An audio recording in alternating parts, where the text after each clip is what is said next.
बंधु और बहनों, हम इतने आराम तलब हो गए, हम पर पैसे का इतना मद छाया हुआ है कि हमारे घर में छोटे से गोपाल जी भी अगर रखे हुए हैं तो उनकी सेवा के लिए भी हम पंडित लगा लेते हैं महीने का।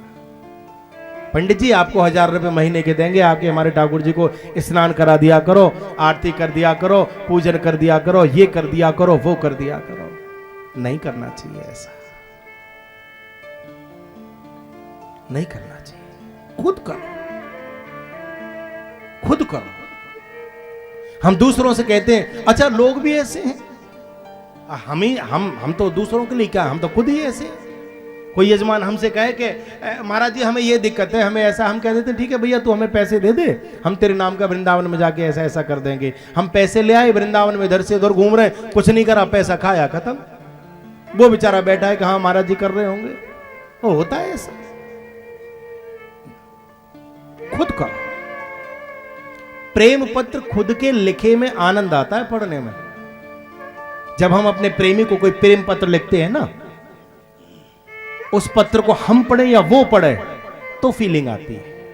आप व्हाट्सएप चैटिंग करिए, किसी से बात करते होंगे, मैसेज में बात कर रहे हैं, लेकिन जब हमारा कोई प्रियतम, हमारा कोई प्रिय, कोई अपना जब हमसे बात करता है तो उसके फोन में लिखे हुए एक एक शब्द को पढ़ते समय हमें ऐसा प्रतीत होता है जैसे उसके ओठ हिल रहे हैं, जैसे वो अपने अंदर से बोल रहा है। हो सकता है इतनी भावना से उसने भी ना लिखा हो जितनी भावना से हम पढ़ते हैं प्रेम पत्र स्वयं का।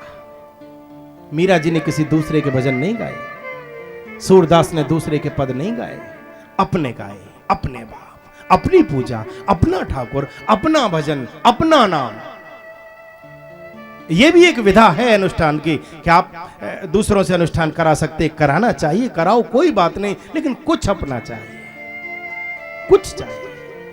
ठाकुर को प्रणाम करो, एक बार मुस्कुरा लो, एक बार देख लो, दिन में 4 बार निकले तो 4 बार नाम ले लो। पंडित जी अपना काम कर रहे हैं, तुम भी तो कुछ ना कुछ करो, करना चाहिए। भगवान हमारे लिए सबसे ज्यादा फालतू की चीज हो गया। घर में कोई भी काम बनता है हम सबसे पहले ठाकुर जी को छोड़ देते हैं। ऐसा नहीं करना चाहिए। हमारे पास अखबार पढ़ने का समय है, हमारे पास टीवी देखने का समय है, हमारे पास पड़ोसियों से बात करने का समय है, हमारे पास इधर उधर टाइम वेस्ट करने का टाइम है, रात के 2-2 बजे तक चैटिंग करने का टाइम है, गेम खेलने का टाइम है, लेकिन भगवान से बात करने का टाइम नहीं है। एक बार हम विचार करके देखें, क्या जितनी देर हम बैठ करके अखबार पढ़ते हैं क्या उतनी देर बैठ करके पाठ की पुस्तक पढ़ते हैं? हम जितनी देर बैठ करके टीवी देखते हैं क्या उतनी देर भगवान के मंदिर में बैठते हैं? हम जितनी देर सहेलियों से, दोस्तों से बातें करते हैं क्या उतनी देर लड्डू गोपाल से बैठ करके 2-2 बातें करते हैं? नहीं करते। जितना हमें पड़ोसी की निंदा करने में रस आता है क्या भगवान की कथा में बैठ करके उतना रस आता है? नहीं आता, नहीं करते।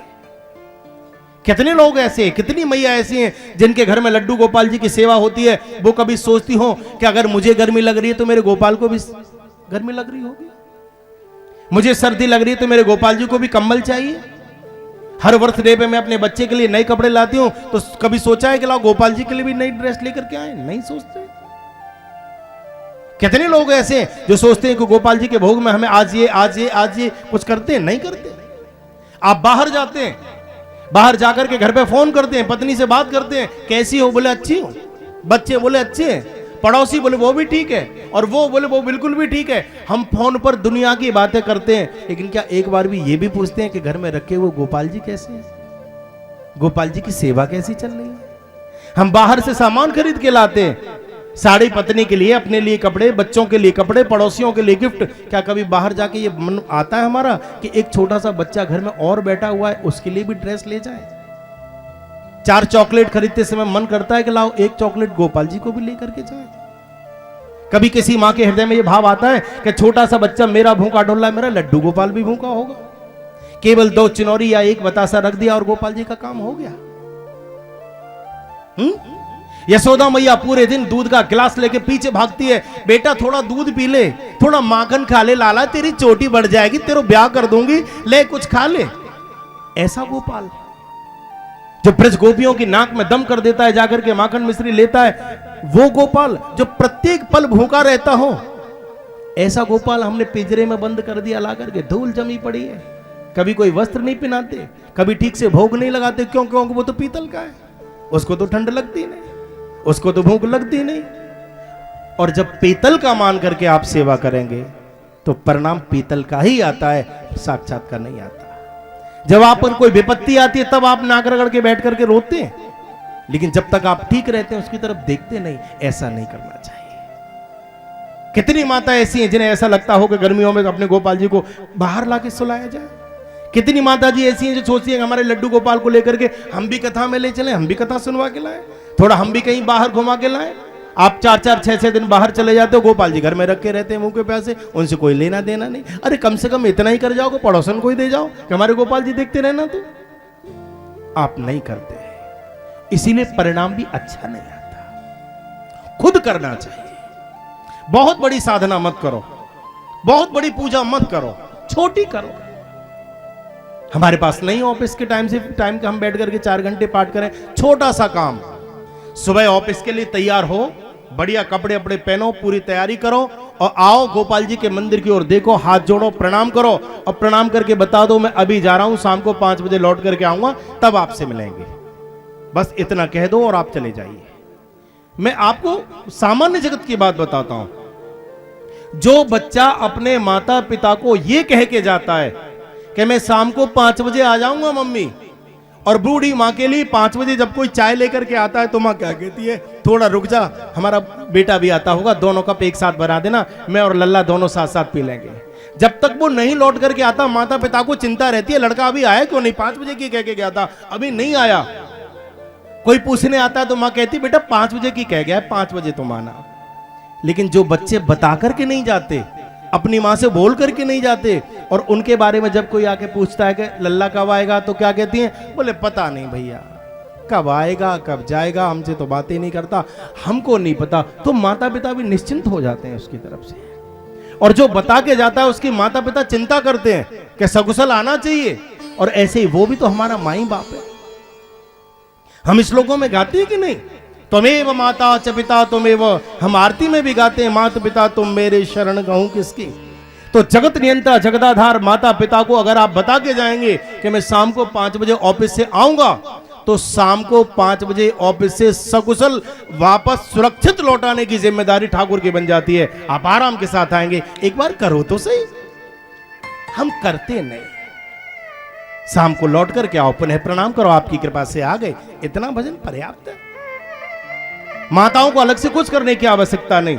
गोपी भी श्रृंगार करती है, हम भी श्रृंगार करती हैं। हम लिपस्टिक, बिंदी और मेकअप, पोता पाती इसलिए करते हैं कि हमें हमारे घर के स्वजन देखें, पड़ोसी देखें, 4 लोग देखें।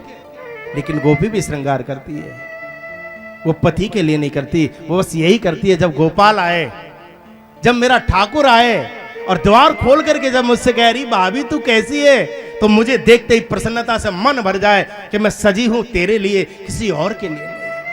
हम भी इत्र लगाते हैं संसार के लिए, और गोपी भी इत्र लगाती है गोपाल के लिए कि मेरी गोद में आकर के बैठेगा तो उसे दुर्गंध नहीं, अभी तो सुगंध आनी चाहिए। हम घर की साफ सफाई करते हैं कि पड़ोसन देखेगी तो क्या कहेगी।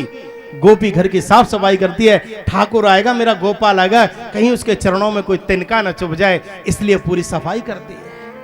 हम भी सुंदर सुंदर भोजन बनाते हैं, पति को पसंद आए, परिवार को पसंद आए, और गोपी भी सुंदर प्रसादी बनाती है। वो किसके लिए बनाती है, वो गोपाल के लिए बनाती है कि मेरे ठाकुर का भोग लगेगा, उसे अच्छा लगना चाहिए। इसको कहते हैं भक्ति, इसको कहते हैं पूजन, इसको कहते हैं साधना। ये सब अलग से करने की आवश्यकता नहीं है, अलग से चंदन पोतने की जरूरत नहीं है, अलग से बहुत बड़ी पाठ पूजा करने की जरूरत नहीं है। केवल कोई संबंध बना के थोड़ी तू मैं करनी चाहिए। तेरा मन तो लग रहा है, तुझे भोजन तो पसंद आ रहा है, तू अकेला बोर तो नहीं हो रहा, तू ठीक से तो रह रहा है। 4 बार छेड़ती हुई निकल जाओ, 4 बार बात करती हुई निकलो, 4 बार उसको मुस्कुरा करके देखते लगे जाओ। व्यासपीठ का दावा है, महीना 2-4 महीना के बाद आपको ऐसा लगने लगेगा जैसे मूर्ति हमारी तरफ बैठ करके संकेत कर रही है। करो तो सही, ऐसा करना चाहिए। खुद करो तब जीवन में परिवर्तन आएगा, दूसरों के करने से कुछ नहीं आता। बेल पक गया, सबके हाँ हाँ हाँ बेल बड़ा सुंदर, बेचारा कौआ बैठ करो, मेरा क्या है। दूसरे के खुद करो।